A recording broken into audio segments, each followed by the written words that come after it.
Okay, I wanted to point out one more thing here before we went on. Okay? One of the things that you'd want to notice about the vertebral column here is that it is absolutely straight when you look at it from the front. Okay?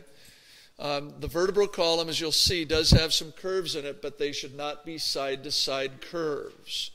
And that's where this comes in, right?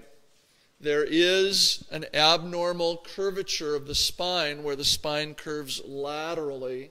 It's called scoliosis. It's most prominent in teenagers. Not that it can't happen at any time in life, but for some reason it's more prominent in teenagers. And it's also interesting, it's more prominent in women than it is in men.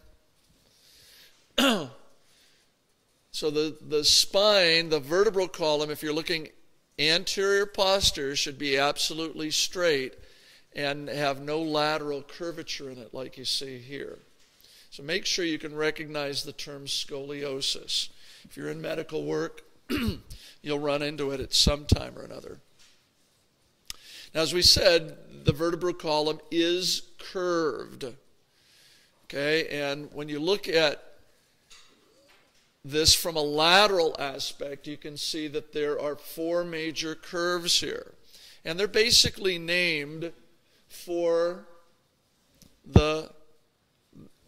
each one of the regions. Here's the cervical curvature, and you can see it's curving this direction. Then you have, right after it, curving the opposite way, you have thoracic,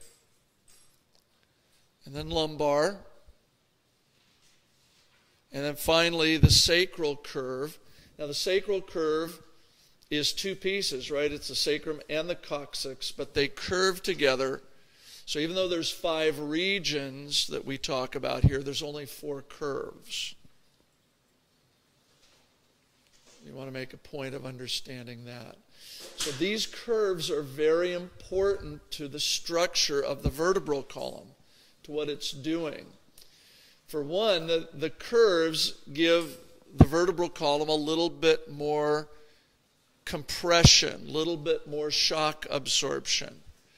A spring is curved to give, very, very curved to give a shock absorption. If this was just a straight stack of blocks, it wouldn't have as much sort of shock absorption for the rest of the body as if it has these curves in it. But notice that there's 2 types of curves. Notice that these 2 regions curve anteriorly, right? Cervical and lumbar. The other 2 areas are curving posteriorly. Right? So I've got 2 anterior curvatures and 2 posterior curvatures. Now the anterior and the posterior curvatures also have purposes. They have reasons for them. So let's look at that in a little more detail. What are these 2 anterior curves for? Why does the cervical and the lumbar areas curve forward into the body? Dan? Okay, the basic answer there is for balance.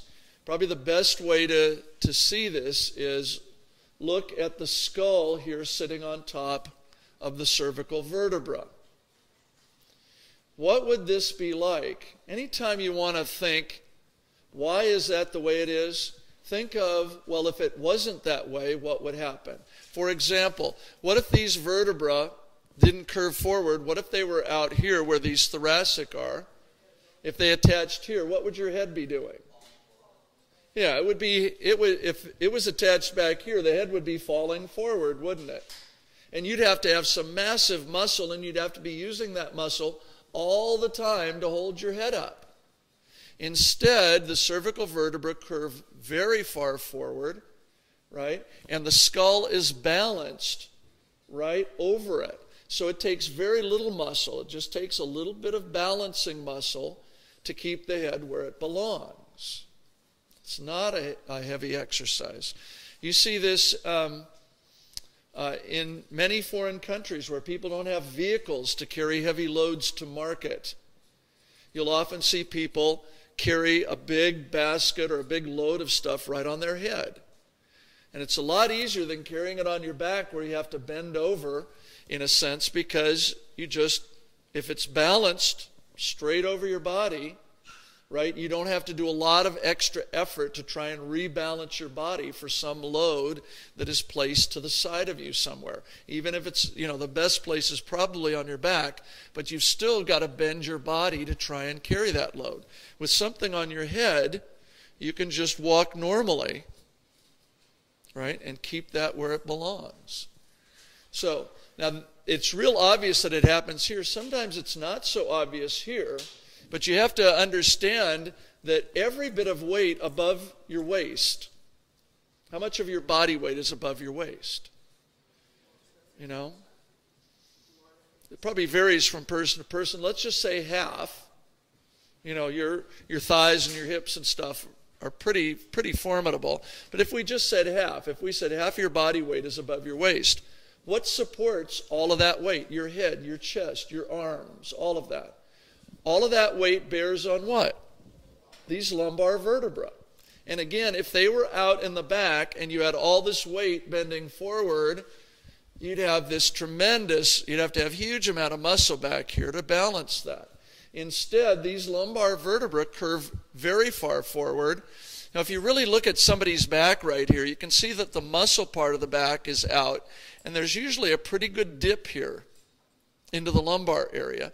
And if you think all I'm dipping into is this little spinous process here, and the actual weight-bearing things are a couple of inches forward of that, these lumbar vertebrae actually press right into the center of my abdominal cavity. They're not in back here. They're way deep into the center so that all of my body weight above there is balanced over the lumbar vertebra, and especially over the weight-bearing part. Notice that the bodies of the vertebra, the big, round, chunky parts, are forward. It's really surprising. If you're ever part of an autopsy, if you're ever part of a cadaver dissection, when you get into the lumbar, when you get into the abdominal cavity, and you start pushing things aside like the intestines or whatever, you see this great big ridge running down right down the middle. And at first it's kind of, because it's covered with muscle and other tissues and things, and you kind of go, what is that thing? Is that, an impacted bowel, or, what is that big solid thing right there? And then it occurs to you, oh, that's the lumbar vertebra, because, in reality, they're just a few inches in front of your abdominal wall here. Don't think of the lumbar vertebra as being out and back. They're pressed deep into the body cavity. You can see this if you, here's a skeleton, right? And if you look at how it's lined up, notice that the cervical vertebra, the thoracic vertebra come out, but the cervical are right over the lumbar vertebra. And notice that they're right over the acetabulum, right over the femur, right over the tibia, so that the weight of the body, the actual weight, runs right through those cervical and lumbar vertebra. Watch this straight line just go right down through the body. See that? So that the center, what we call the center of gravity in physics, what everything balances, all the weight balances around, that line runs through the cervical and the lumbar vertebra.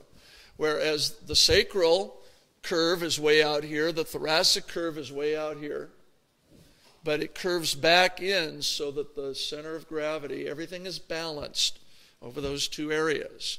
So these two areas, the anterior curvatures, are for balance. Okay, now what are the two posterior curvatures for? Why not have everything balanced right in the center of the body? Now, what is different about these two, the other two areas? Okay, the posterior area provides more space. These two areas are more limited than these two areas, right? What do you see structurally that's different about here and here versus here and here? Well, there's a cavity here. There's a cavity here. But what's different about this lumbar area? This lumbar area and this cervical area are alike, and this are alike. Yeah, you've got ribs and pelvis here, don't you? You've got bones that limit the size of the body cavity there. Is this body cavity limited? Okay, this abdominal area, you just stretch that muscular wall out. You can just stretch this thing. But you can't do that here. The bony ribs limit how much space there is. So by pressing the vertebra out and back, you leave more room in the body cavity itself, and both here and here, where there would be bony limits. Pressing this out leaves more space. So we say the posterior curves are to provide more space for the organs.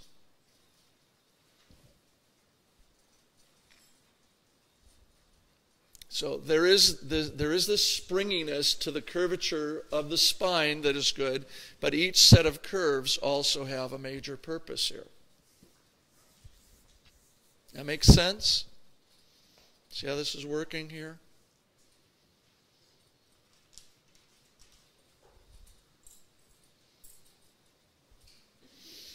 Now, when we talk about curves, one of the things that's interesting is that an infant does not have these curves. When you're born with one big, long, curved spine. The adult has the curves, but the infant does not. When do you think these curves develop? Yeah, when kids begin to stand up and begin to balance. You see them start, maybe first putting their head up starts creating a curve in the cervical area. But then, they see people walking around, they go, I want to do that. So they find a couch or something that they can grab onto. They pull themselves up, and you see this kind of thing where they're holding on, and their brain is trying to use these muscles and say, okay, what do I have to pull? What do I have to work to get me to stand up, where I can grab something and stand up? And once you do that, then you have to start contracting these muscles and pulling these vertebrae in so that everything balances. If you stayed like this and you stood up, you'd be falling forward the whole time. If you want to stand up, your brain has to start pulling on the muscles and creating these curves to create the balance that you need to stand. Okay, that's exactly what happens there. Okay. Now there's a couple of other things that we need to see on the vertebral column as a whole. If we just pull several vertebrae out here and look at them a lot closer, you'll notice that there is an opening here, sort of behind the big support. These bodies, we call these the bodies of the vertebra, they create the support structure of the vertebra. But there are these holes here that are in between the vertebra. They're called the intervertebral foramen. Okay? And they aren't in a single vertebra. They're between two vertebrae. If you see, there's sort of an arch here on this vertebra and sort of a curved part down here. And so the two vertebrae together create that opening, which is why we call it in between the vertebra foramen. Right? Intervertebral foramen. If you look at the models around the room here, you'll see a little yellow structure coming out of each hole. What's this yellow structure? Yeah, these are the spinal nerves, and this is how the spinal nerves come out. Structurally, the vertebra, the bodies here are supporting your weight. This posterior structure here surrounds and protects the spinal cord and its nerves. So that's this area back here, but there needs to be an opening where those spinal nerves can come out. And you remember when we name the spinal nerves, we name them for their association with the vertebra that they're next to. Now the other thing that you'd want to notice is in between the bodies of the vertebra here, there is what is called an intervertebral disk. And we've mentioned these before because they're made out of cartilage. We used them as an example of one of the types of cartilage. Do you remember what type of cartilage this is? Anybody remember? There's 3 types of cartilage. Fibrocartilage, not hyaline cartilage, not elastic. This is fibrocartilage, the toughest one. And these discs then sit between and provide some flexibility to the back. The spine, I can bend my torso like this, not because I've got a synovial joint here that I can bend like an elbow, but I've got 20-something of these discs between all of the different vertebrae, and if each one can just bend a millimeter or so, I can get a whole bend to my body. So it takes many, many cartilaginous joints to allow me to just bend one way or the other with my vertebral column. If you look at the disc, though, it's not just a hockey puck. If you look at it closely, there is what is called an annulus fibrosus. That is the cartilage part of it. The fibro part of that name should key in your mind that that's the cartilaginous piece. But notice there's sort of a center. See that little nougat center thing there? Each one of the discs has sort of a viscous, I just want to think of like strawberry jam or something like that. You know, sort of a viscous kind of material. It's called the nucleus pulposus, and it's in the center of the disc. And what it does is it makes the disc more compressible, more flexible. I sometimes want to think of it like a jelly donut. You ever had a jelly donut? Right? You got the cake, and then you got that jam stuff that they squirted in the middle. Right? That's kind of what this is like. So it's not a solid hockey puck of cartilage. It's not this solid disc. It's sort of a ring of cartilage with this fluid center. Not fluid like water, but more like jam or thick salad dressing or something. It's a thick, viscous kind of material, but it makes the disc more compressible. It makes the disc become much more of a shock absorber and makes it much more flexible. If you start squeezing this way or this way, the stuff can squeeze the opposite way to make more room for the bending.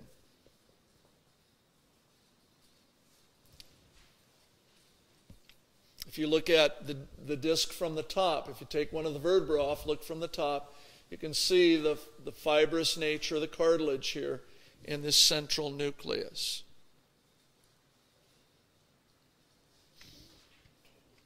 Now, the nucleus pulposus makes the disc much more flexible, and that's a good thing. But there is a downside to this. Yeah, if this disc ruptures and if the nucleus leaks out, it can put pressure on other tissues, and that's not a good thing. Here is a picture of what is called a herniated disc. Okay, notice that there's a rupture here through the annulus fibrosus, and the nucleus is leaking out one side here. If you look down about L3 on the vertebral column, see that red lump that's squirting out the side? That's supposed to represent a herniated disc, so you have some idea of what that might look like. And this picture in your textbook illustrates that as well. Notice what that nucleus is pressing on. Can you see what it's pressing on?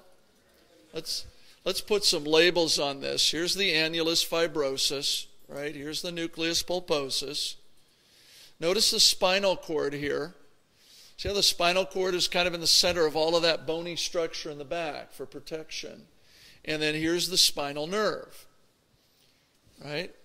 Unfortunately, when these discs herniate, most of the time they herniate in this direction and can put pressure on a nerve. That's going to cause paralysis, certainly going to cause some pain, can cause some loss of sensation. Anytime you interrupt the nerve flow to and from some part of the body, you're going to have some major, major problems.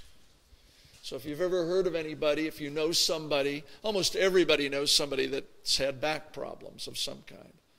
But if you know anybody that's had a herniated disc, this is what's gone on. You can't work in medical work and not run into somebody with this kind of a problem. It's just they're too prominent. And there's a reason that this happens, and a little bit later when we talk about some other back problems, we'll come back to this and say, okay, why does this thing herniate most often in this direction? And we'll look at that in a little more detail.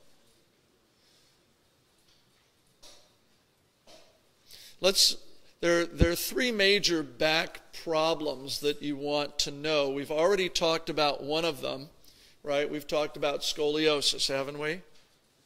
And you know that that's an abnormal lateral curvature.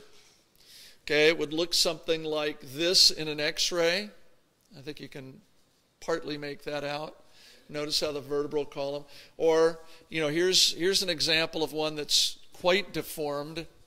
You know, if you look, you can see this is really, really out there. Most of the time in the United States, we catch this very early on, and it's unfortunate that this usually develops in your teenage years when people are most susceptible to their sort of identity and how they look, and they don't want to be different. And because usually, in order to fix this, you need to put a brace on the body that holds the body straight.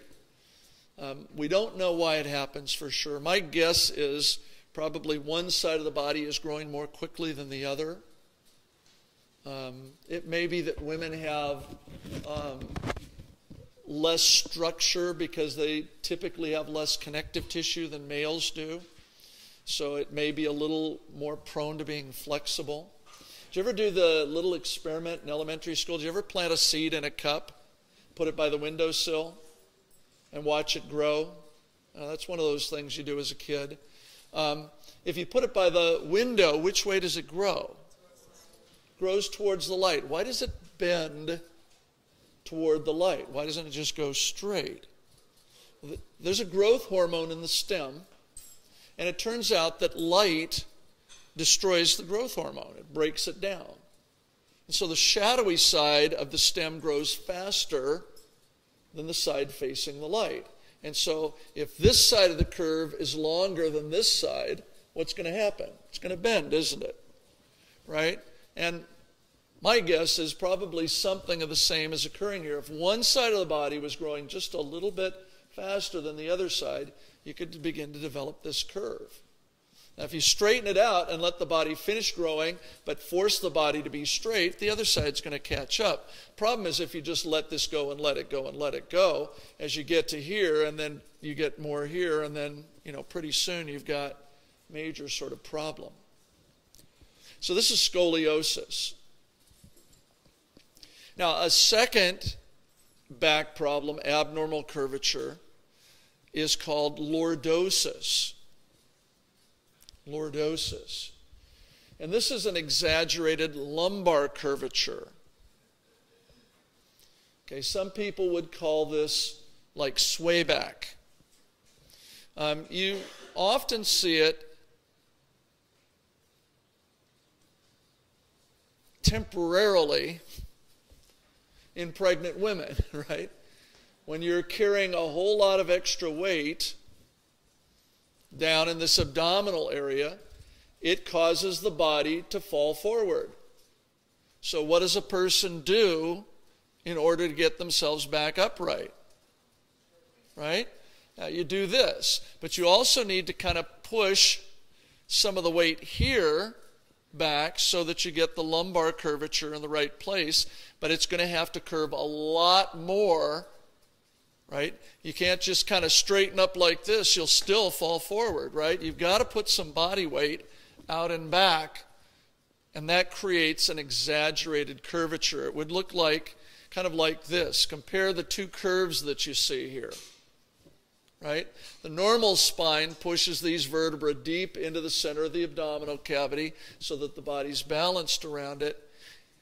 And this really doesn't show, but if you have extra weight out in front here, then the vertebrae have to come that much farther forward, and you get this exaggerated curvature.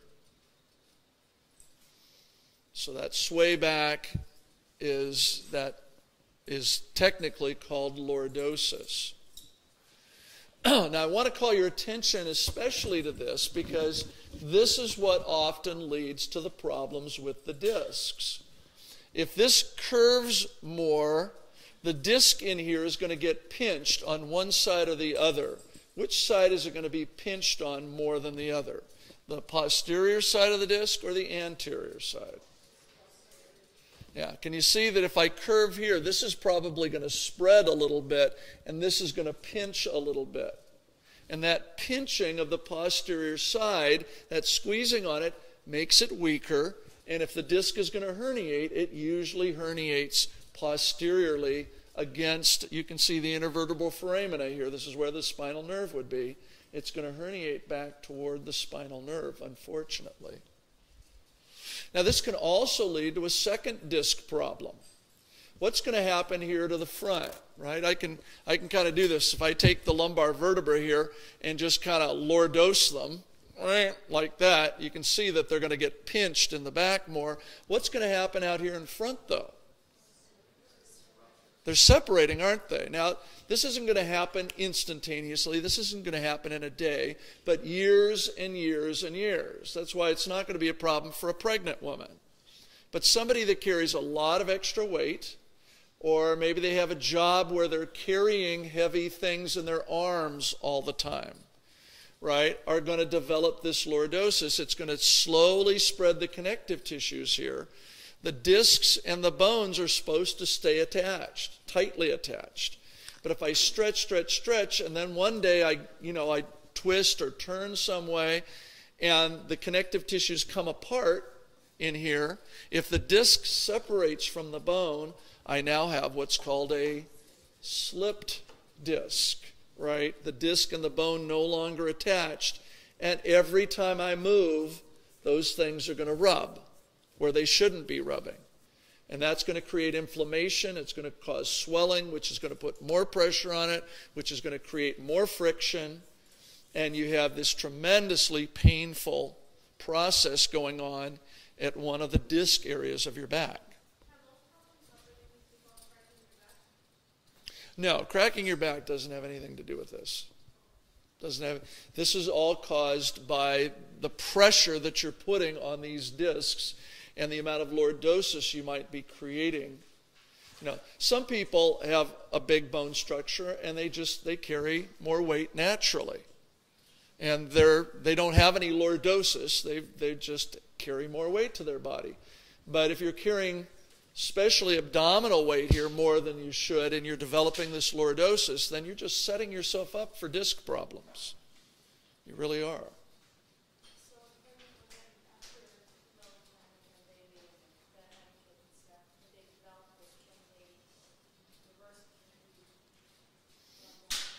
Yes, yeah. Your body, your muscles are going to pull the vertebral column into whatever curve it needs to balance the weight of your body. Now, pregnant woman, even if she has baby after baby, is not going to develop this in a permanent sense. I mean, when you think, how many months is she actually carrying the majority of the weight? Probably just 2 or 3 of the months, right? And that short a period of time, and then she has the baby, and yeah, it's not going to be that kind of a problem. It's the person that spends 5 years, 10 years carrying all this extra and slowly developing more and more lordosis, more and more, stretching, years that this happens. That's why you don't see this typically in young people. You might see the odd instance, but this usually is kind of like a middle-aged sort of situation. People get more sedentary, they eat like a teenager, but they don't act, they don't behave, they don't exercise, they're not moving around like a teenager. And so they're gaining little weight, pretty soon you know it. You've got much more weight on your body than you need. It's that kind of thing.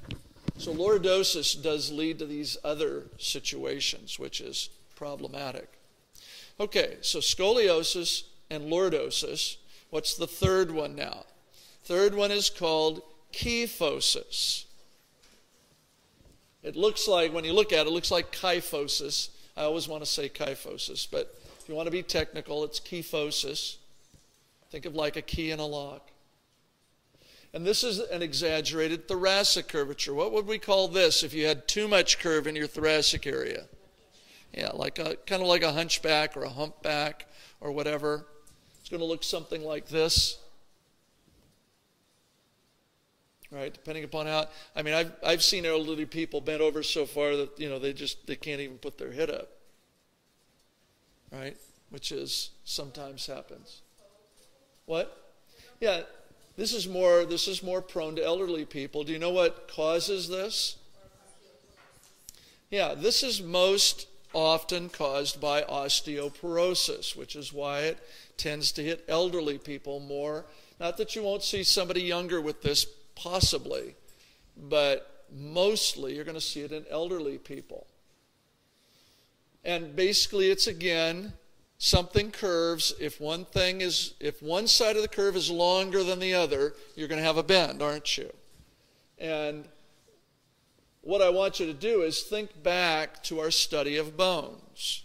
Compact bone and cancellous bone, right? Which is tougher, which is harder? Compact is. Which one is more prone to osteoporosis?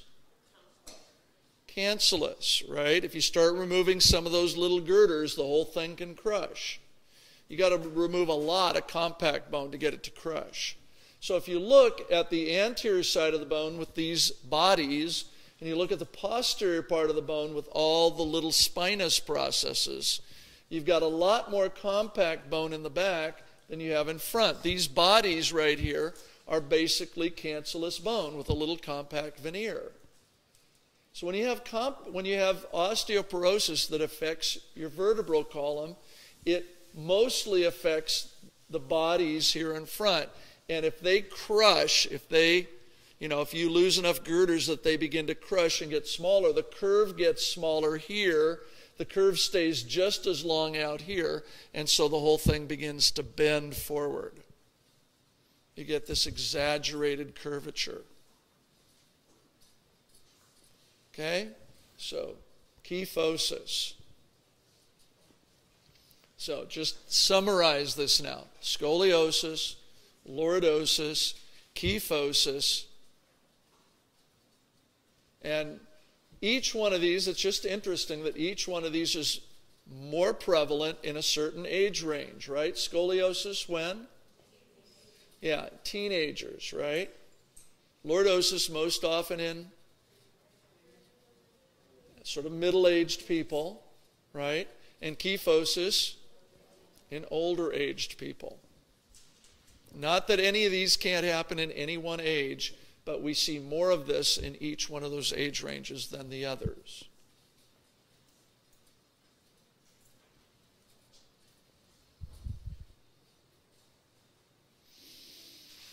All right, so this is the vertebral column sort of as a whole. We do need to explore the vertebrae themselves. Okay, and if you look at your handout, let's look at your handout just for a second here. I've just kind of led you through some of the basics of the vertebral column. Now, this list of items under vertebra, these are the features that you can find on any one of these individual vertebrae, from cervical, thoracic to lumbar. All vertebrae have these basic features to them. So if you know one vertebra, you should know them all. The only exception is the very, very first vertebra that holds your skull is made quite a bit different. It's missing some of these features. But from C2 down, they all are identical to this. So if you know one, you pretty much know them all. Now, there is a distinct difference between the cervical, the thoracic, and the lumbar vertebra. And I want you to be able to take any vertebra, and if you picked up a vertebra, you ought to be able to look at it and tell me immediately if it's cervical, thoracic, or lumbar. I mentioned earlier that that you're going to see a vertebral column, I'm going to put a star on one of the bones, and you're going to have to name it for me. I wouldn't do that with an individual vertebra. You'll come up to a plain vertebra here, and I would never say, tell me exactly which one that is, because I probably couldn't do that either. I can get in a certain range, but it'd be very tough to say this is exactly C6 or T5 or whatever. But if you see that vertebra on the table, I may say to you, is this cervical, thoracic, or lumbar? And you ought to be able to tell me, because there are distinct differences. Okay? So these are going to outline some of those differences for you.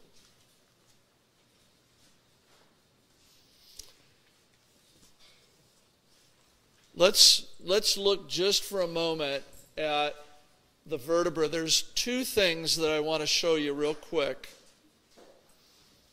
that are the things that come up most often in questions from students. Most of the features here, like the body or the spinous process, transverse process, they stick out. They're pretty obvious. One of the things in your list, though, is called the vertebral arch.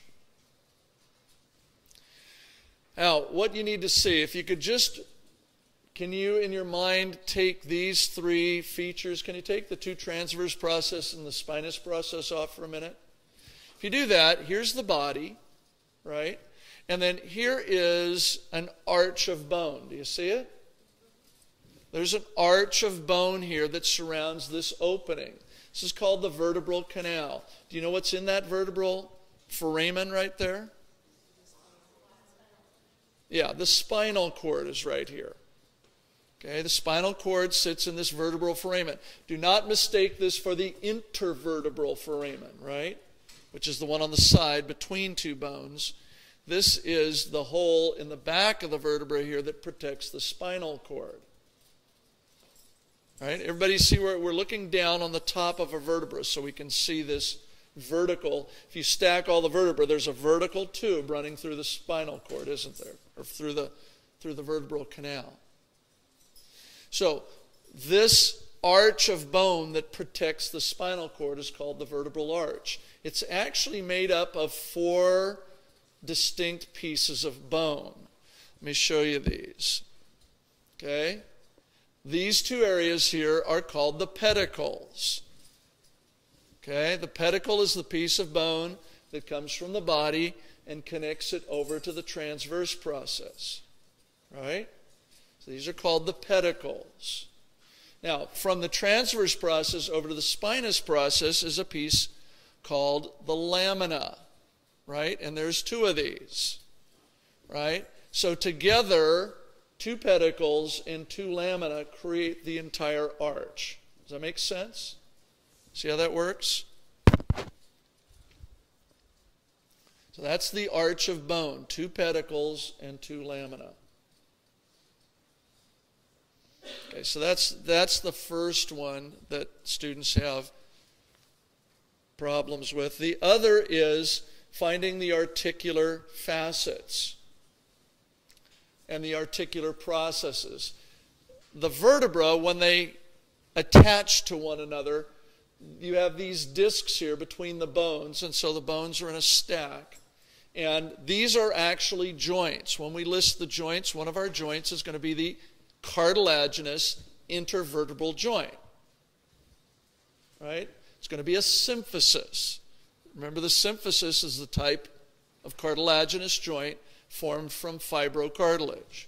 So I've got these joints here. But there are also joints out in the back here. Can you see here where one bone has a piece that reaches up to grab the bone above it? Let me point these out to you. Here's the superior articular processes. They're the little pieces that stick up the farthest from the vertebra. You see that? And then there are inferior articular processes. Now, I've pointed these out in 2 different places because I thought you could see them better here and here. But notice they go all the way up and down, don't they? For example, if you see, do you see this inferior process right here? Okay, do you see the superior process right next to it? Right? See that one right next to it? They're holding hands, aren't they?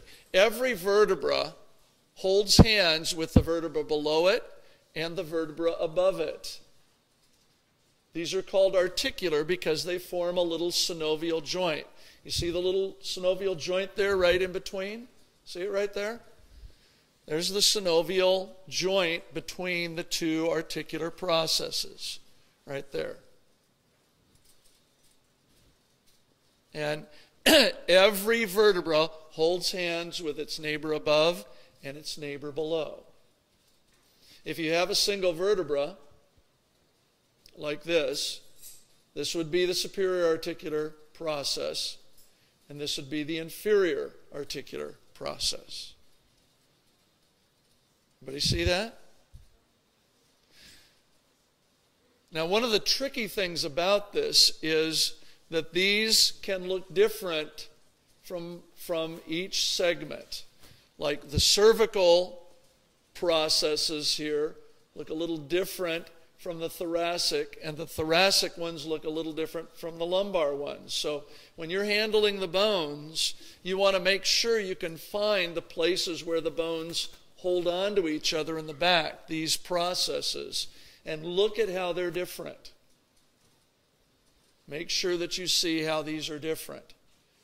Because when you pick up a bone, if you look for these processes, you can immediately tell, oh, this is lumbar, this is thoracic, or whatever, because they are distinctly different.